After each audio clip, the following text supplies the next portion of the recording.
근데 나중에 보니까 잘못된 가르침도 섞여 있었습니다. 예수님이나 사도 바울로도 직접 가르침을 받은 사람들은 참 행복했겠다 이런 생각을 해봅니다. 교회 학교 다닐 때에 어떤 젊은 전도사는 마음을 잘 살펴서 죄가 없다는 것을 확인해야만 하나님께 예배드릴 수 있다라는 이야기를 듣기도 했습니다. 그러니까 하나님은 무서운 분이시구나 라는 생각을 갖고 어린 시절 지냈던 기억도 있습니다. 세월이 지난 지금도 그와 같이 무서운 하나님, 나를 철저히 감시하는 하나님, 진보하시고 심판하시는 하나님, 매우 두려운 하나님으로 인식시켜주는 그런 가르침들이 아직 많이 있습니다. 이런 생각이 깊어지면 결국 나 같은 인간은 하나님 앞에 나갈 자격이 없지 않나 생각하며 어떤 계기가 생기면 교회를 떠나고 하나님을 기억조차 하지 않고 세상에서 방황하며 막 살아가는 모습으로 쉽게 그런 사람들도 쉽게 찾아볼 수가 있습니다. 나의 구원자이신 예수님의 사랑을 더 많이 의식하고 생각하는 대신에 자기의 허물과 죄를 더 많이 의식하게 되면 나 같은 죄인이 어찌 담대하게 뻔뻔스럽게 하나님을 예배드릴 수 있단 말인가 라는 회의에 빠지기도 합니다. 자기 마음을 살펴 모든 죄를 자백한 사람들만이, 그렇게 올바르게 된 사람들만이 하나님을 예배할 수 있다는 생각은 인간의 잘못된 전통일 뿐입니다. 하나님의 은혜를 깨달아야 이런 인간의 전통에서 탈출할 수가 있습니다. 그 전통이 얼마나 나를 끈끈하게 붙잡는지 탈출이라는 표현이 더 어울리는 것 같습니다.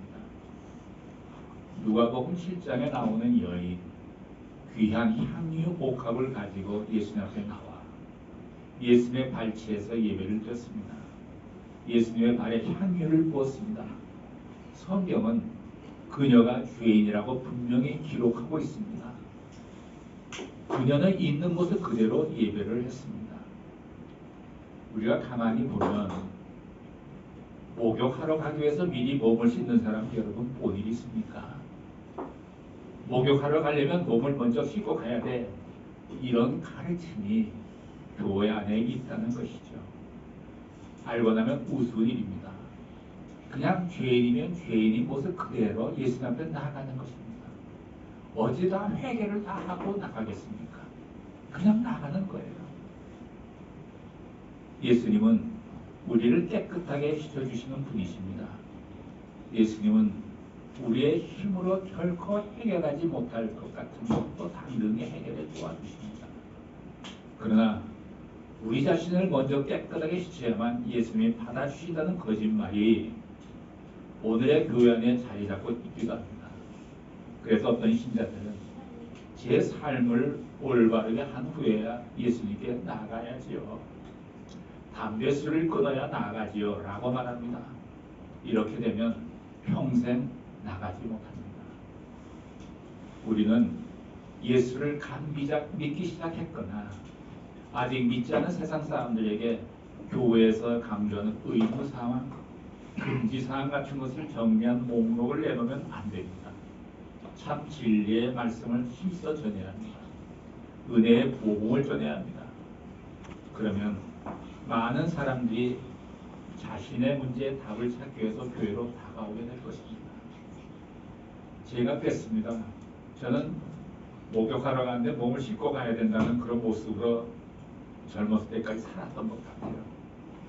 완전히 죄를 회개해야 하나님 앞에 나갈 수 있지 이런 생각 때문에 제가 예수 만나는 걸 굉장히 힘들게 만났습니다. 예수님께서 나를 만나러 오셨는데 그렇게 내가 만나달라고 기도했는데 드디어 오셨는데 제가 예수님을 가까이 오시는 예수님을 거절하더라고요. 나에게 가까이 오지 마세요. 내게 있는 더러운 냄새가 예수님의 옷자락에 될 것 같아요. 그게 걱정입니다. 내가 철저하게 회개를 좀 한다면 예수를 만나야지. 그게 또 예의도 당연한 거지. 이런 유교 사상이 제가 예수를 만날 때 좀 방해가 됐었습니다. 죄인이면 죄인이 모습대로 그대로 나가야 되는 거예요. 다 내려오고 그냥 나가는 거예요. 교회가 예수님의 참된 복음을 전할 때 하나님께서 바울에게 힘써 전하라고 명하신 그 복음, 은혜와 용서의 복음, 결코 정잠이 없다는 복음을 힘써 전파할 때 세상에 많은 사람들이 교회로 찾아오지 않겠습니까? 무엇이 그리스도의 몸된 교회 안에 경건함과 성령의 열매들을 낳을 수 있는 것일까요? 율법이 아니라 하나님의 은혜의 순수한 복음입니다.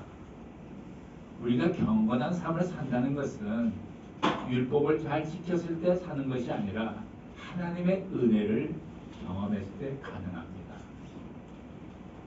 성경이 강조하는 것을 강조하는 것이 마땅합니다. 은혜의 새 언약, 구원을 가져다주는 하나님의 은혜에 전적으로 관계되어 있습니다. 그 은혜는 하나의 가르침도 아니요 하나의 교리도 아닙니다. 은혜는 바로 예수 그리스도의 십자가의 보혈입니다. 우리가 그분의 보혈에 의지하고 있을 때 경건해집니다. 의롭게 됩니다. 선한 성품을 나타낼 수 있고 거룩에 가까이 갈 수 있습니다. 우리가 죄인임을 고백하며 주님께 나아가 예수님을 영접하고 믿으면 하나님께서 우리를 의롭다라고 여겨주십니다. 이것을 신학적인 용어로는 이신칭의라고 말합니다. 어려운 말이에요. 신학으로 가면 왜 그렇게 어려운 단어들이 많은지 모릅니다. 여러분 신학자들끼리 토론하면요 한 30%나 알아들을까 그래요. 목회자들이 토론하면 한 조금 더 50% 알아들을까요? 그분들은 자기도 온전히 이해하지 못한 모든 소리를 하기 때문에 우리는 알아들 수가 없는 거예요. 우리가 말씀을 듣다가 의란 얘기가 많이 나옵니다. 의란 무엇인가? 이것도 우리가 단순히 알면 좋겠어요.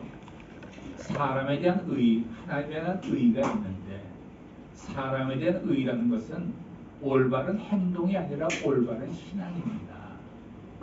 그러니까 하나님께서 예수를 믿는 자를 의롭다 이렇게 말씀하신 것은 너 올바른 신앙을 가졌다 이렇게 인정해 주시는 거예요. 하나님께서 아브라함의 믿음을 보시고 의로 여기셨다 그러셨습니다. 올바른 신앙, 올바른 믿음이 의예요. 그러면 올바른 믿음 무엇인가요? 하나님과의 좋은 관계입니다. 어떻게 하는 것이 좋은 관계인가요? 하나님을 마치 내 단짝같이 여기면서 항상 하나님과 말씀과 기도로 교제하는 것입니다. 나의 모든 것을 나누는 것입니다. 여러분은 혹시 살아오면서 어릴 때라든지 학생 때 단짝이 있었습니까? 저는 중학교 때 단짝이 있었어요. 뭐 소풍을 가도 같이 밥 먹고 공부를 해도 같이 하고 둘은 뭐 비밀이 없어요. 속에 있는 거 다 얘기하고 속에 자기가 조금 나쁜 생각한 것까지 다 이렇게 표현하는 것이 단짝하게 하는 버릇이에요. 그런가 하면 상대도 나한테 다 그렇게 말해요. 근데 우리 서로는 단짝이에요. 그러니까 이 단짝은 하루아침에 생기지 않습니다. 시간이 지나면서 단짝이 되는 거지. 따라서 우리가 하나님과 단짝이 된다는 것은 하나님께 우리의 마음의 문을 연다는 것은 내게 생기는 모든 것을 숨김없이 하나님께 다 고백하는 거예요. 자기 단짝에 얘기했듯이 그 대상을 단짝에서 하나님께로 옮겨 그 모습을 그대로 하면 하나님께 마음의 문을 여는 것이 되고 하나님과 나는 단짝인 관계가 되는 거예요. 그러니까 하나님은 나의 모든 것을 알고 계셔야 돼요. 제가 고백했기 때문에 숨기는 거 없이. 그래서 얼마나 우리는 숨기는 거 하나도 없이 하나님께 다 고백하느냐. 거기에 따라서 하나님과의 단짝의 여부가 결정이 되는 겁니다. 그래서 하루에 일어난 모든 일, 계획된 모든 일을 아침에 기도할 때, 새벽에 기도할 때 하나님께 다 일일이 고백합니다. 왜? 단짝이니까. 단짝이니까. 그럼 하나님도 가끔 비밀을 알려 주세요. 여러분, 하나님과 꼭 단짝이 되시기를 바랍니다. 과거에 저는 죄를 많이 의식하고 살았던 것 같은데 이제는 예수님의 보혈을 계속 의식하고 살아요. 하루에도 아침 저녁으로 예수님의 보혈이 용서의 폭포수처럼 끊임없이 흐르면서 내가 겉으로든 마음속으로든 죄를 짓는 순간순간 지켜주세요. 따라서 나는 죄인으로 남아 있을 수가 없어요. 이런 설교가 전통적인 사람들한테는 갈등을 줍니다. 하나님께서 나를 의롭다고 해주셨기에 하나님께서 나를 죄인으로 계속 보시면 하나님은 모순에 빠지게 되는 거예요. 하나님께서는 히브리서 8장 12절을 제가 잘 말씀드리지만 우리의 불의를 긍휼히 여기고 너희 죄를 다시는 기억지 아니하리라. 이것이 하나의 말씀이에요. 이것이 새 은혜의 언약에서 말씀하신 거예요. 그리고 하나님은 믿는 자들에게 의롭다고 하셨어요. 그래서 난 가끔 가다가 예배 드릴 때 대표기도하는 장로님이나 목사님들이 주여 이 죄인을 용서해 주시옵소서 이렇게 고백한 거 보면 조금 문제가 있지 않나 하는 생각을 제가 해보죠. 하나님께서 나를 의롭다고 하셨는데 내 죄를 다시는 기억지 아니한다고 분명히 성경에 말씀하셨는데 이거는 무슨 양이겠느냐. 그래서 예수님께서 십자가에서 영원한 제사를 드렸다는 건 제사는 피 흘림입니다. 영원한 제사 그거는 어제도 오늘도 내일도 계속 그 피가 흐른다는 거예요. 따라서 우리가 죄를 짓는 순간 예수님의 보혈이 나를 씻어주기 때문에 하나님은 내 죄를 기억지 않는 것이죠. 근데 나는 기억해요. 나는 기억하니까 나는 죄를 고백하게 됩니다. 그러면서 그 고백이 하나의 회개가 되겠지만은 고백하면서 예수님의 보혈로 이미 그 죄를 씻어주신 것을 감사합니다 하고 이 회개가 감사기도로 변하는 거예요. 이것이 사이클이라고 봐요. 따라서 여러분들은 아직 내가 죄이다 하는 거는 아직 예수를 믿기 전에 얘기해요. 예수님께 나아갈 때는 이 죄인 주님 앞에 나아갑니다. 이렇게 호소해요. 그래 일단 예수를 믿고 십자가에 행해진 모든 일을 내가 인정하고 믿고 난다면 이제는 내가 죄인이라고 이렇게 말하는 건 하나님에게 모순이 되는 거예요. 예수의 십자가의 보혈이 십자가의 사건이 그것이 허하게 되는 거예요. 허탕이 되는 거예요. 그래서 우리가 이런 거를 잘 공부해서 정말 참된 신앙 믿음을 갖는 것이 무엇인가를 우리가 깨닫고 신앙생활을 해야 돼요. 무조건 회개하다 보면 안 된다. 분별해서 해나가는 것이죠. 그래요. 그래서 우리는 하나님 나를 의롭게 하셨다는 그 생각을 많이 가지셔야 죄가 나한테 가까이 왔다가 멀리 도망가게 됩니다. 나는 예수님의 보혈로 의롭게 되었노라 이런 것도 가끔 선포하세요. 그래야 죄가 떠나갑니다. 가까이 못 옵니다. 근데 우리는 너무 미안하다가 보니까 이걸 잘 믿지 않는 거예요. 너무 미안하고 내가 무슨 의인이야 이렇게 생각하지 않습니까? 옛날에 우리 어머니께서는 권사님이셨는데 뭐 어머니 신학을 알지도 못했고 성경 말씀도 별로 교회는 열심히 새벽기도 갔지만 성경도 그렇게 깊이 알지 못하시는 분이에요. 그 어머님이 나에게 하는 말이 너 예수를 꽉꽉 믿어두라. 이제 북한에서 오신 분이기 때문에 믿어두라. 꽉꽉 믿어두래. 그러니까 이게 지식이 많고 신학을 잘 아는 사람들에게는 꽉꽉이 안 통한다고요. 약간 좀 이렇게 부족한 사람들이 꽉꽉이 잘 통해요. 난 너무 그 말이 좋아요. 꽉꽉 믿어두라. 우리 어머니가 지금 천국에 계실 걸로 내가 확신하고 있고 이 말을 듣고 있는지도 모르겠습니다. 몇몇 신자들이 병들고 침체하고 억압을 당하는 까닭은 그리스도 안에 있는 자신의 의로워졌음을 의식하기보다는 죄를 고발하고 비난하는 자기 양심의 소리에 골몰하기 때문입니다. 그들은 간혹 죄를 범하는 순간 무의식적으로 그 대가를 지불해야 한다고 느낍니다. 당신의 육신은 죄에 대한 형벌을 자꾸 생각합니다. 어려운 일이 생길지 몰라. 내가 병될지도 모르겠는데 불치병만 아니면 좋겠어. 악성 댓글이 내일도 이어질 거지. 이런 죄의 형벌에 대한 묵상이 스트레스가 됩니다. 그래서 당신에게 우울증을 일으키고 암 등 각종 질병을 발병시킬 수 있습니다. 오늘 몇몇 신자들이 질병을 앓고 있는 까닭은 하나님이 그들을 징벌하고 계시는 것이 아니라 그들이 자기 자신을 정죄하고 있기 때문입니다. 죄를 지었으니까 벌 받는 것이 마땅하다는 무의식적 욕구가 있습니다. 인간의 자기 정죄는 파괴적입니다. 당신이 받아야 할 그 형벌을 예수님이 이미 받으셨다는 것을 깨닫지 못할 때 당신은 스스로 징벌하게 됩니다. 아니면 언어 폭력이나 심지어 신체적 학대 같은 행위를 가족들에게 분풀이를 하게 할 수도 있습니다.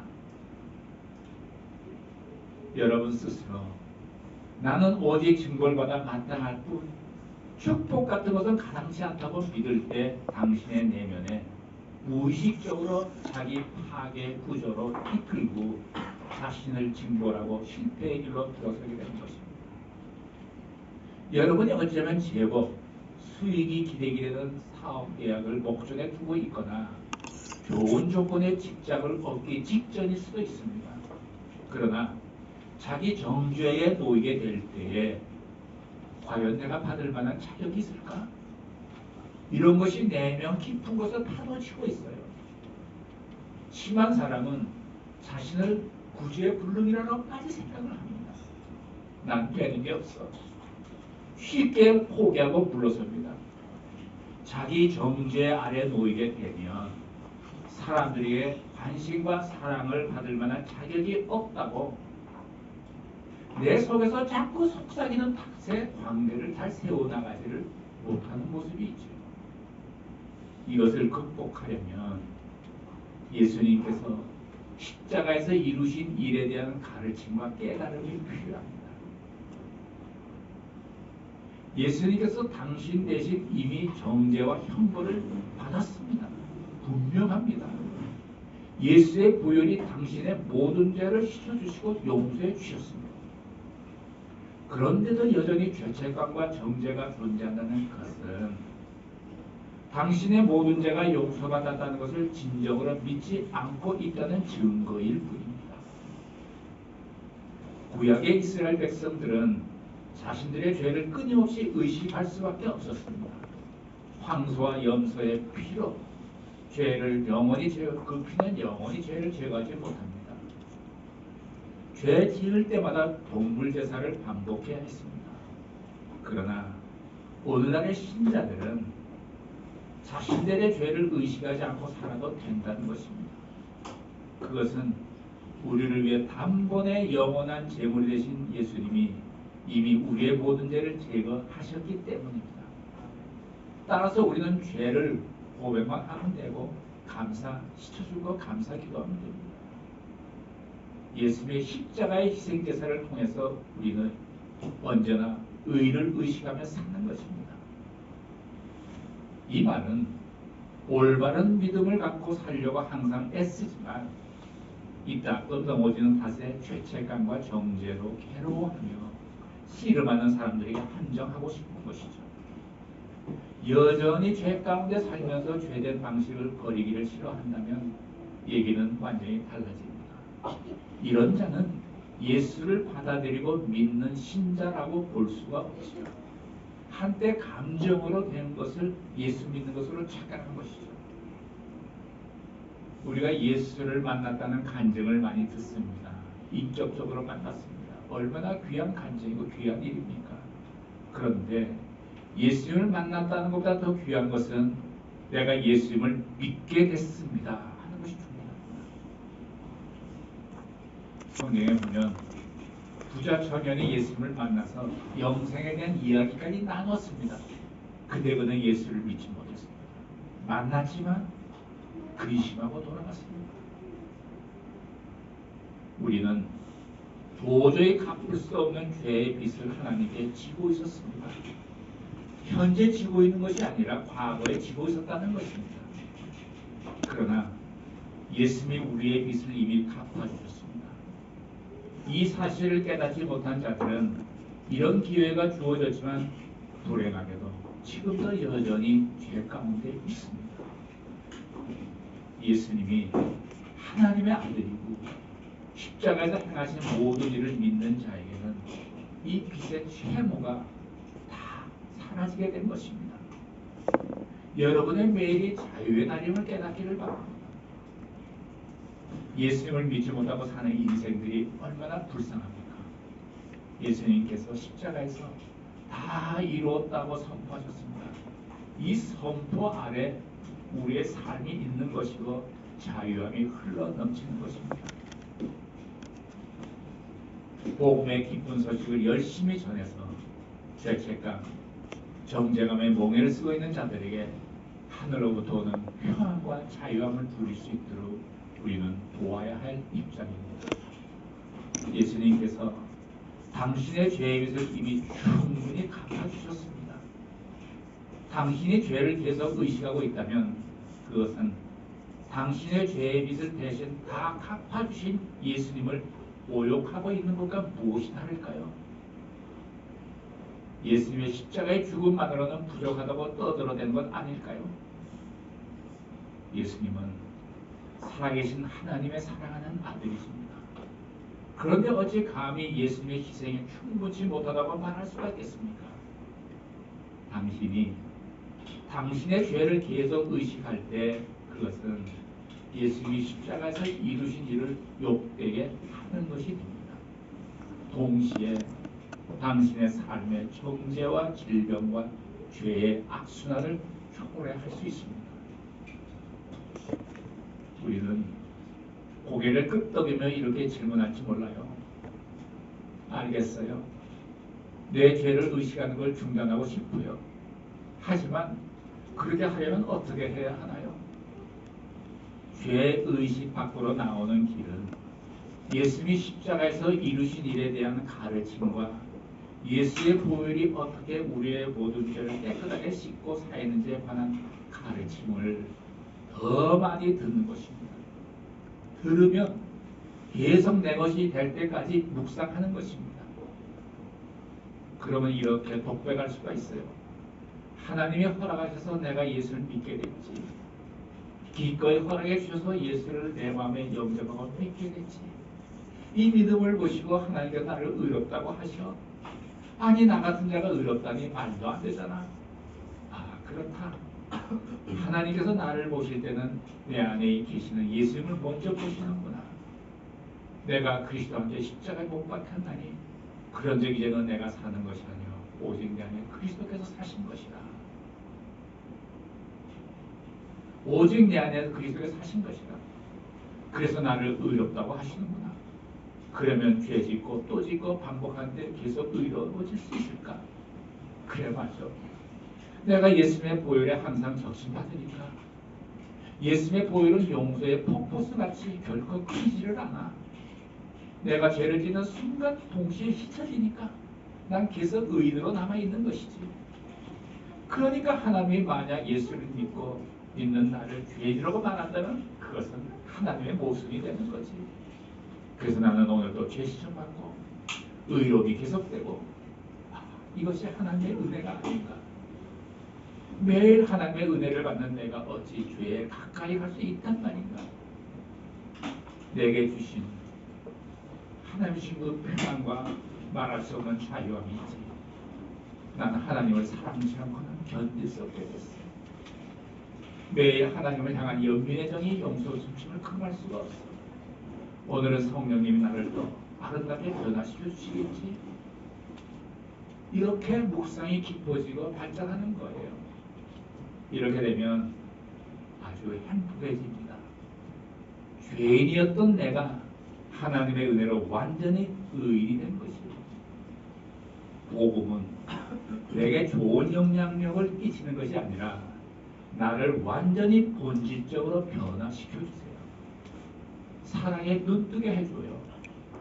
하나님을 사랑하니까 온통 하나님께 관심이 있고 그분 내가 어떻게 하시기를 원하시나. 여러분 진정으로 우리가 하나님을 사랑하면 온 세상이 하나님으로 변하는 거 그거 아십니까? 그래서 어떤 사람은 잎사귀를 보니까 달라, 새들을 보니까 다르고 꽃을 보니까 다르고 지나가는 사람들 보니까 다 예뻐 보여. 이게 하나님을 사랑하게 되면 세상이 온통 하나님으로 변합니다.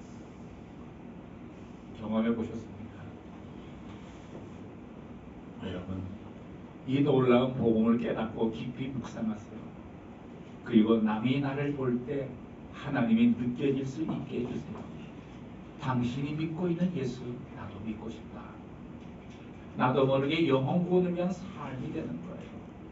삶으로 인격으로 전도하는 내가 되는 거예요.